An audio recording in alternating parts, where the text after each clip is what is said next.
નમસ્તે ખેડૂત મિત્રો, કિસાન સમાજ ચેનલમાં હું સુરેશ ગાંગાણી આપનું હાર્દિક સ્વાગત કરું છું।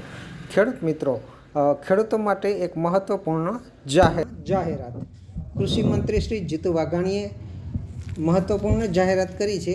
શું છે મહત્વ જાહેરાત તે આગળ આ વિડીયોમાં જોઈએ।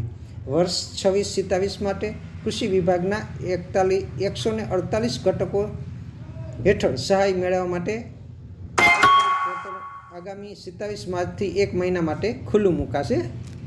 કૃષિ વિભાગના નવા નાણાકીય વર્ષની શરૂઆતથી જ ખેડૂતને યોજનાકીય લાભ આપવા કટિબદ્ધ કૃષિ મંત્રીએ જણાવ્યું। અંદાજપત્ર પારિત થયાના ગણતરી દિવસોમાં જ નવા વર્ષ માટે પોર્ટલ ખુલ્લું મૂકવાવાળો કૃષિ વિભાગ સંભવત રાજ્યનો પ્રથમ વિભાગ બનશે। ખેતીવાડી ખાતાના 42, બાગાયત ખાતાના 94 અને પશુપાલન ખાતાના 12 ઘટકો માટે ખેડૂતો અરજી કરી શકશે।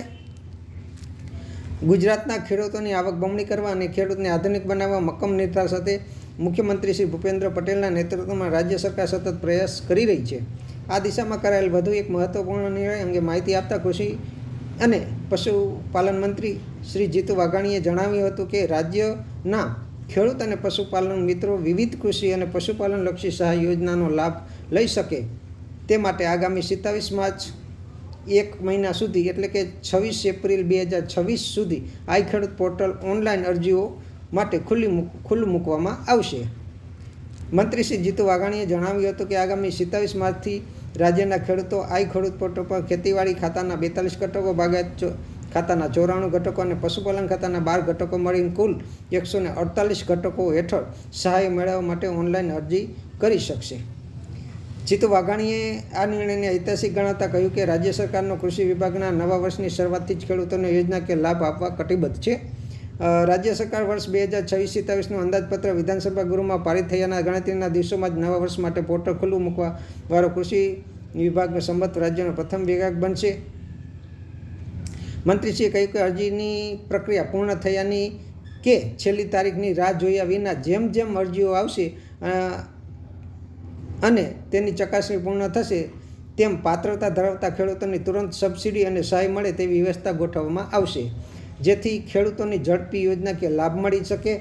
ખેડૂતો માટે અરજી પ્રક્રિયા અત્યંત સરળ બનાવાઈ છે, જેમાં ખેડૂતો આધાર વતન ટેક્સ દ્વારા પોતે અથવા ગ્રામ પંચાયત સ્થળેથી નોંધણી કરાવી શકશે તેમ તેમણે ઉમેર્યું હતું।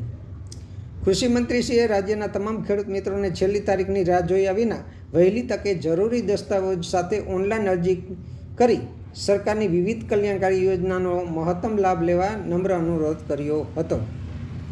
મંત્રીશ્રીએ વિવિધ સહાયલક્ષી ઘટકોની વિગત આપતા જણાવ્યું હતું કે આધુનિક ખેતીને પ્રોત્સાહન આપવા tractor, combine harvester, rotavator, laser land leveller, power tiller, oil engine અને સ્માર્ટફોન ખરીદી પર સહાય માટે ખેડૂતો અરજી કરી શકે છે।